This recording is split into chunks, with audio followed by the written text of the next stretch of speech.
नमस्कार विद्यार्थी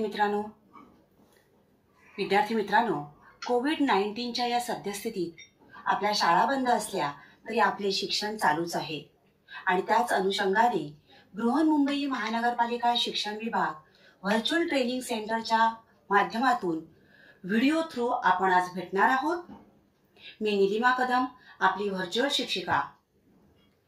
आजचा विषय आपण बघणार आहोत सामान्य विज्ञान, जनरल सायन्स, इयत्ता 8वी, सजीव सृष्टी व सूक्ष्मजीवांचे वर्गीकरण, living world and classification of microbes.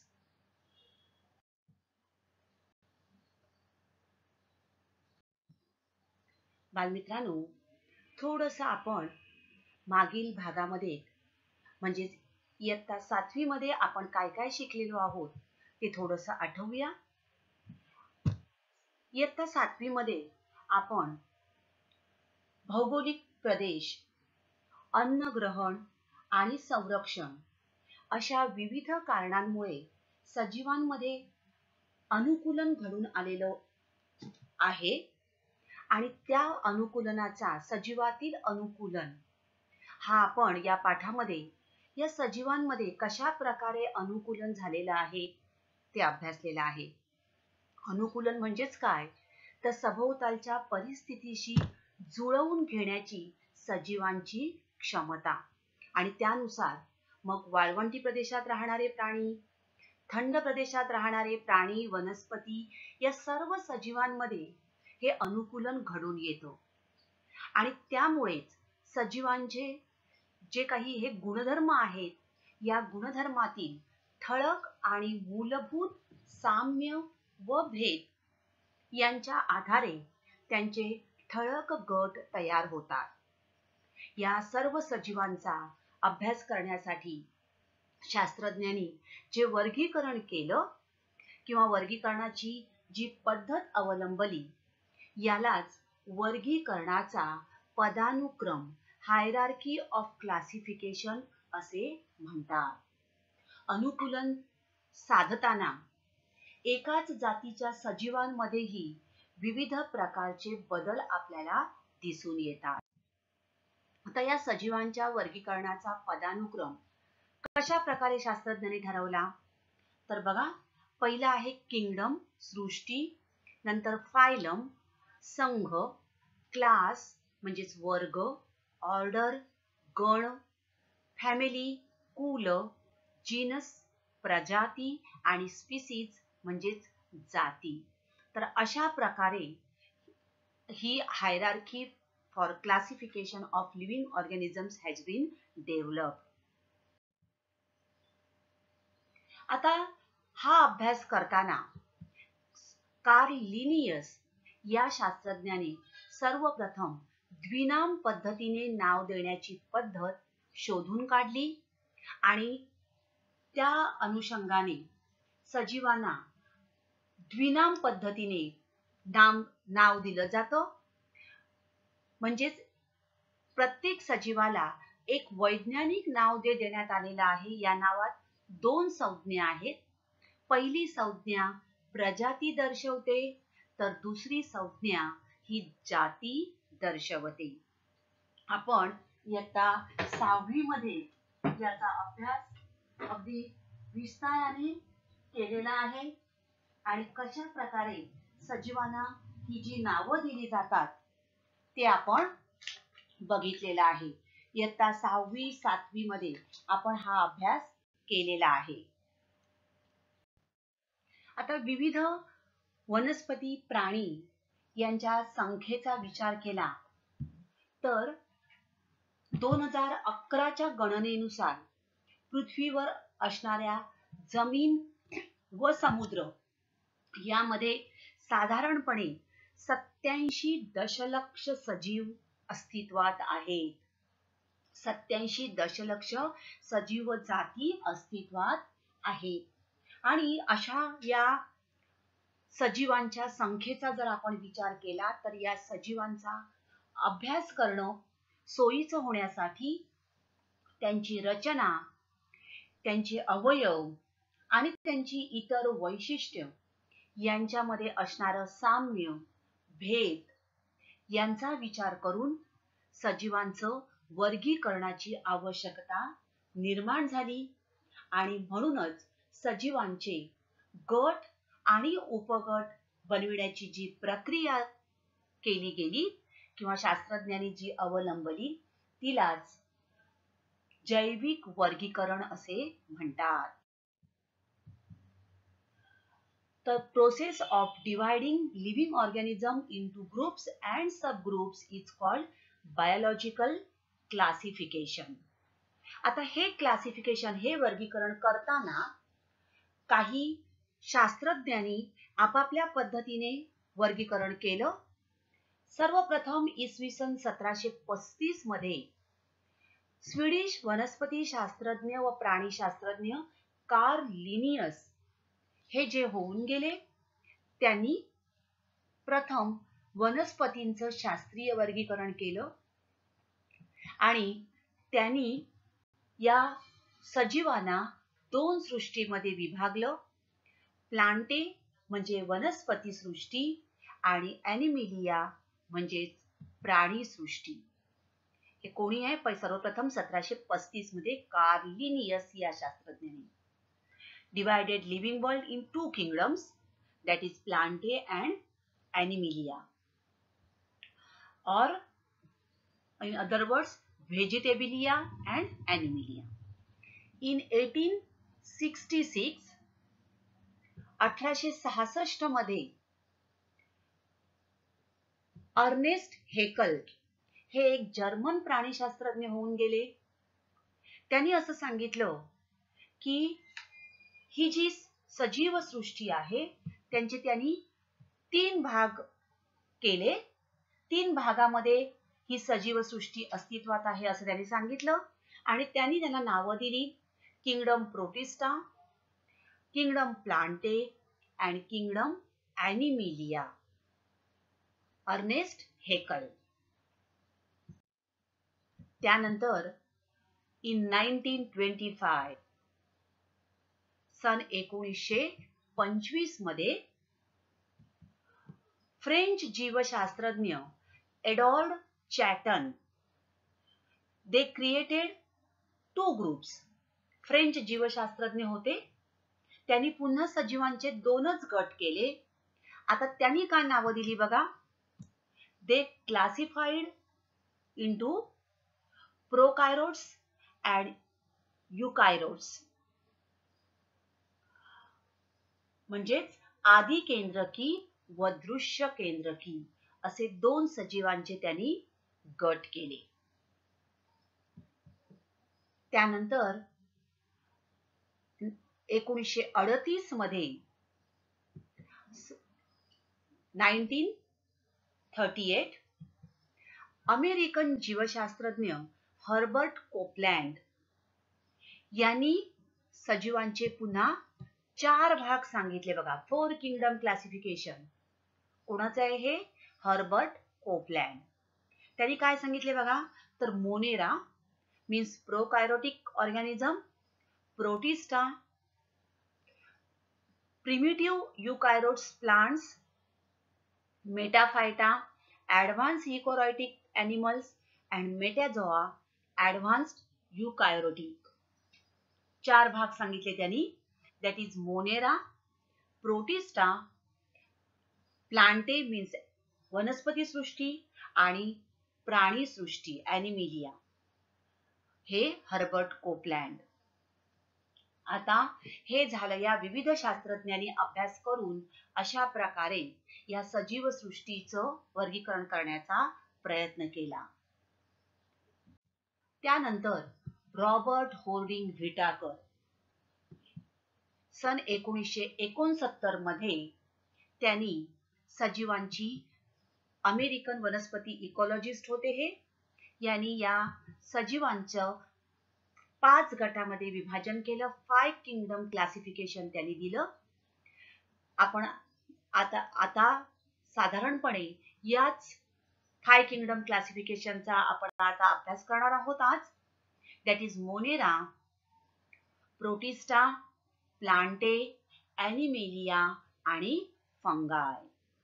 तर रॉबर्ट होर्डिंग व्हिटाकर या अमेरिकन वनस्पती शास्त्रज्ञांनी इसवी सन 1969 मध्ये सजीवांची 5 गटामध्ये विभागणी केली आणि यालाच पंचसृष्टी वर्गीकरण असं म्हणतात.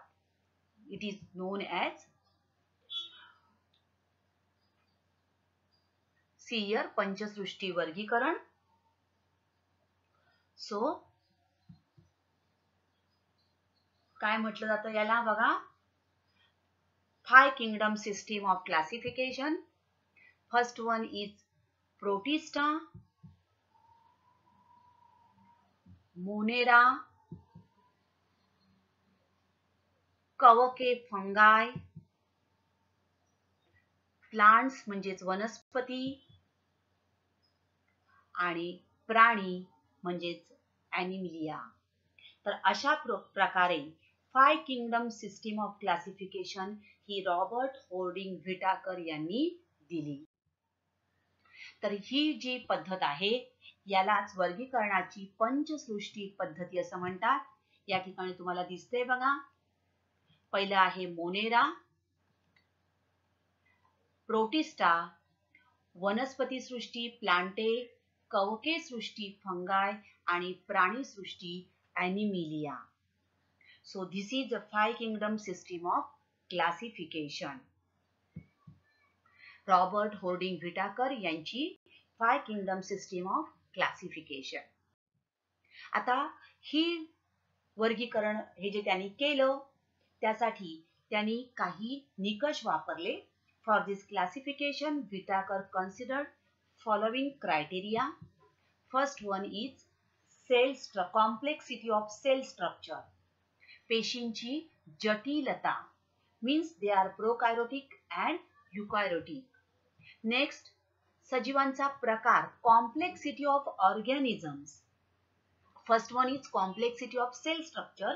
Second one is complexity of organisms, means either they are unicellular or multicellular. एकपेशीय किंवा बहुपेशीय प्राणी.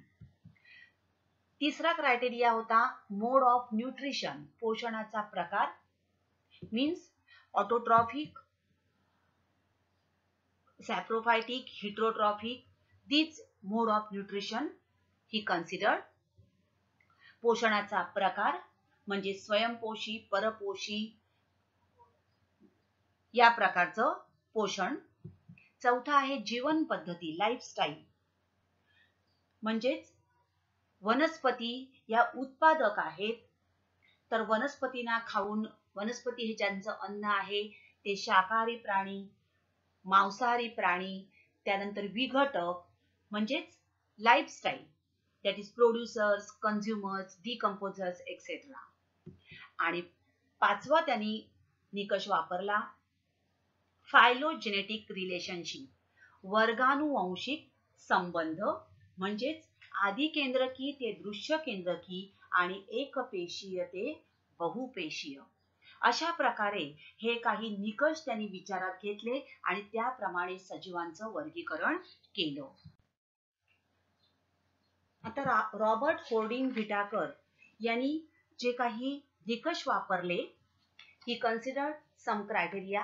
That is, the first one is complexity of cell structure, पेशींची जटिलता. यामध्ये त्यांनी दृश्य केंद्रकी पेशी आणि आदी केंद्रकी पेशी असं विभाजन केलं. आता दृश्य केंद्रकी म्हणजे काय, या ठिकाणी तुम्हाला दिसतंय बघा, दिस इज युकॅरियोटिक सेल्स. याच्यामध्ये आपल्याला न्यूक्लियस जे आहे हे स्पष्टपणे दिसतंय, म्हणजेच केंद्रक पटल, केंद्रक आणि केंद्रक द्रव्य असलेलं न्यूक्लियस, न्यूक्लिओलिस हे आपल्याला असलेलं केंद्रक स्पष्ट दिसून येतं. त्याचबरोबर या पेशी ज्या आहेत या एकपेशीय व बहुपेशीय वनस्पती आणि प्राण्यांमध्ये या पेशी आढळतात.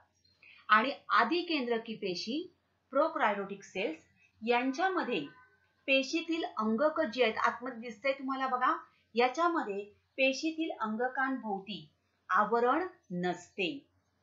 या पेशीचे मूलभूत 3 घटक असतात, प्रद्रव्य पटल, पेशीद्रव्य आणि केंद्रक नसते. त्याचबरोबर तंतुकणिका या पेशीमध्ये नसतात. थोडक्यात ज्या पेशी सजीवांमध्ये पेशीतील अंगकांभोवती आवरण नसते त्यांना आदिकेंद्रकी पेशी असे म्हणतात आणि या अत्यंत साध्या असतात. तुम्हाला दिसते या ठिकाणी बघा. तर हा झाला आदिकेंद्रकी आणि दृश्य केंद्रकी पेशीतील फरक. आता आपण येणार आहोत मोनेरा सृष्टी. बघा पहिला आपला आहे मोनेरा. यामध्ये तुम्हाला दिसतायत बघा उदाहरणार्थ Streptococcus pneumoniae, Vibrio cholerae, Staphylococcus aureus, Clostridium botulinum, Salmonella typhi यासारखे जे सूक्ष्म जीव आहेत त्यांचा समावेश या सृष्टीमध्ये होतो. हे पृथ्वीवर असणारे सर्वात प्राचीन स्वरूपातील जिवंत असे सजीव मानले जातात.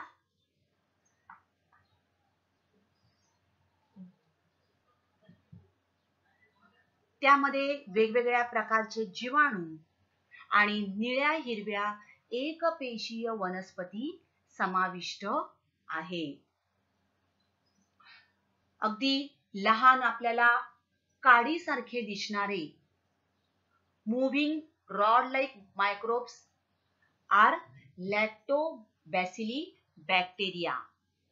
हे यांचा सुद्धा याच्यामध्ये समावेश होतो. आणि यांचं आणखीन एक महत्वाचं वैशिष्ट्य म्हणजे यांची पेशी अंगके ही आदिकेंद्रकी असतात. आता आपण सांगितलं तुम्हाला मी आदिकेंद्रकी म्हणजेच काय, तर अंगकांभोवती आवरण नसते. So all the organisms in this kingdom are unicellular. They may be autotrophic or heterotrophic, and these are prokaryotic cells without distinct nucleus or cell organelles. दुसरी सृष्टी आहे प्रोटिस्टा, किंगडम प्रोटिस्टा. आता प्रोटिस्टा या ठिकाणी तुम्हाला दिसतात बघा अमीबा, पॅरामेशियम, युग्लिना, वॉल्वॉक्स हे या सृष्टीतील काही उदाहरणार्थ असणारे सजीव.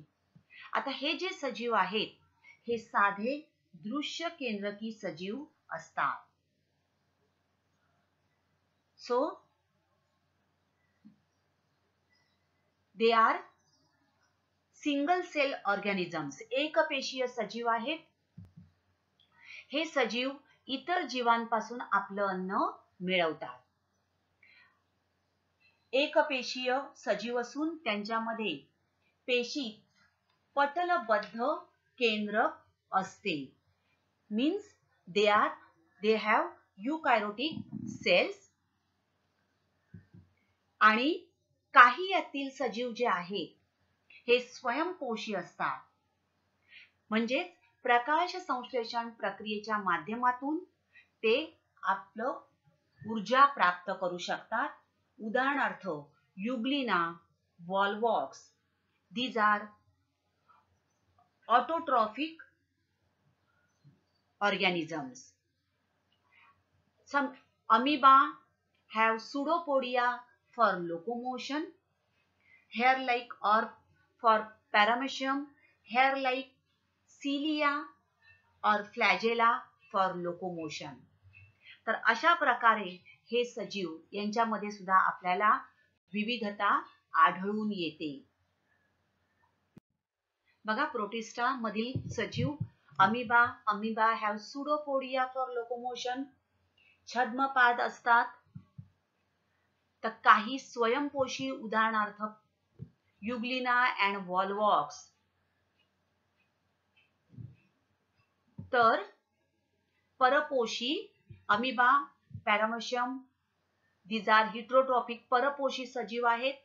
आणि या ठिकाणी तुम्हाला दिसतंय बघा सिलिया म्हणजेच रोमके आहेत त्यांना.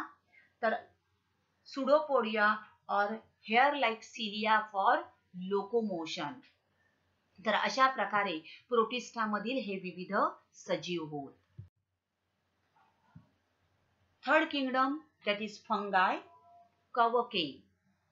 उदाहरणार्थ ईस्ट जे आपण पावामध्ये वापरतो, बुरशी, पेनिसिलियम, भूछत्र किंवा ॲस्परजिलस. आता यांची वैशिष्ट्य काय? आता बुरशी म्हटल्यानंतर तुमच्या लक्षात आलं असेल परपोषी, बरोबर. So they R heterotrophic organisms. युकॅरोटिक दृश्य केंद्रकी सजीव असतात. Most of the फंगाय they feed upon the decaying organic matters and therefore most of them are saprophytes. बहुसंख्य कवके ही कुजलेल्या कार्बनी पदार्थांवर जगतात आणि म्हणूनच ती काय आहेत? मृतोपजीवी आहेत. ते आर सॅप्रोफाइट्स. आता कवकांची पेशी भित्ती काय आहे? The cell wall is made up of tough and complex sugar called chitin. Their cell wall is made up of chitin. And what is chitin? It is a tough and complex sugar. तर chitin या जटिल शर्करेपासून यांची पेशीभित्तिका बनलेली असते. आता ही कवक आपल्याला हवा, पाणी, जमीन या सर्व ठिकाणी आपल्याला आढळून येतात आणि यांच्यामध्ये असंख्य केंद्रके असतात आणि यांचं पुनरुत्पादन जे आहे, रिप्रोडक्शन जे आहे, हे बीजाणूंद्वारे होत असतं. सियर एस्ट पाव बनविण्याच्या उद्योगामध्ये किंवा प्रक्रियेत बेकर ईस्ट मोठ्या प्रमाणावर वापरलं जातं. तर सायट्रिक आम्लाचं उत्पादन करण्यासाठी ॲस्परजिलस या कवकाचा उपयोग होतो. पेनिसिलिन. पेनिसिलिनची प्रतिजैविक सर्वसाधारण बुरशी पेनिसिलियम मधून मिळविली जाते आणि अशा प्रकारे या बुरशींमधून या बुरशी ज्या आहेत त्या एक प्रकारच्या अँटीबॉडीज तयार करतात आणि ज्याचा उपयोग मनुष्य, प्राणी तसंच इतर प्राण्यांमध्ये रोगांवर नियंत्रण मिळविण्यासाठी मोठ्या प्रमाणावर या पेनिसिलियम मधून मिळणाऱ्या अँटीबॉडीजचा उपयोग केला जातो.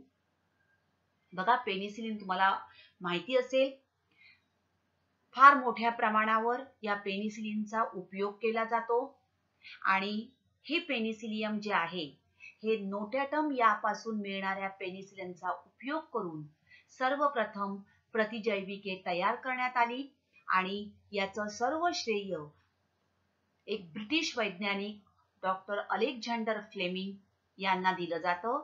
तर त्यांनी या कवकांची प्रतिजैविक क्षमता जी आहे ही 1929 मध्ये दाखवून दिली आणि दुसऱ्या महायुद्धामध्ये जे अनेक सैनिक होते त्या सैनिकांना त्यांच्या ज्या काही जखमा होत्या त्यावर आराम मिळण्यासाठी या पेनिसिलिनचा मोठ्या प्रमाणावर उपयोग केला गेला.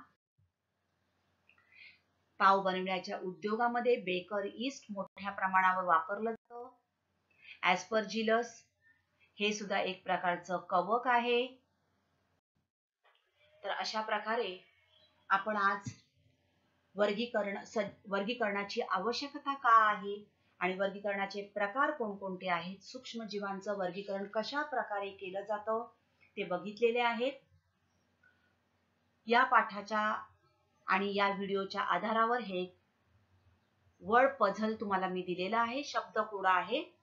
Some across words are given and some downwards words are there. Some clues are given over here and you have to find the correct word for that clue.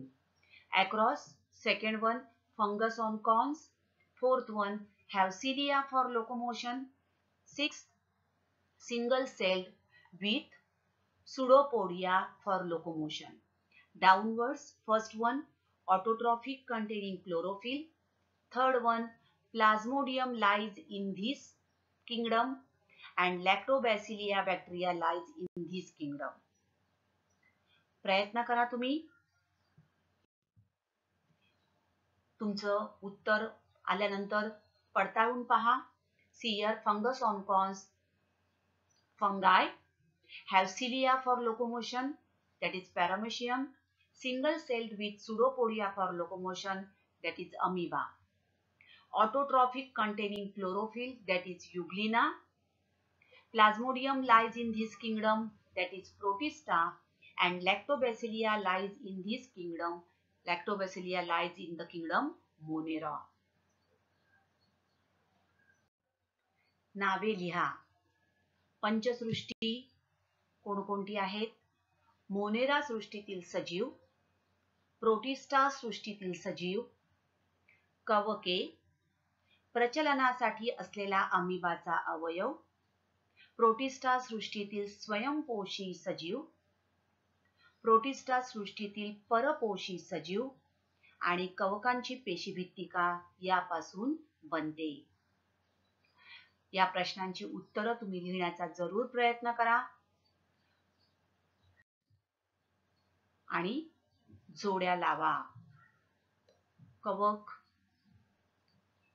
Monera, अ गटामध्ये दिलेले आहे ते शब्द प्रोटिस्टा, पॅरामेशियम आणि ब गटातले त्यांच्या तुम्ही अचूक जोड्या लावायच्या आहेत.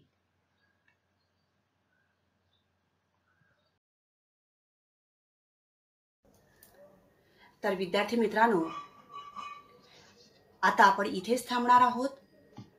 अशाच काही सुंदर सुंदर व्हिडिओ सहित पुन्हा भेटणार आहोत पुढच्या भागात. तोपर्यंत थँक्यू. घरी राहा, सुरक्षित राहा.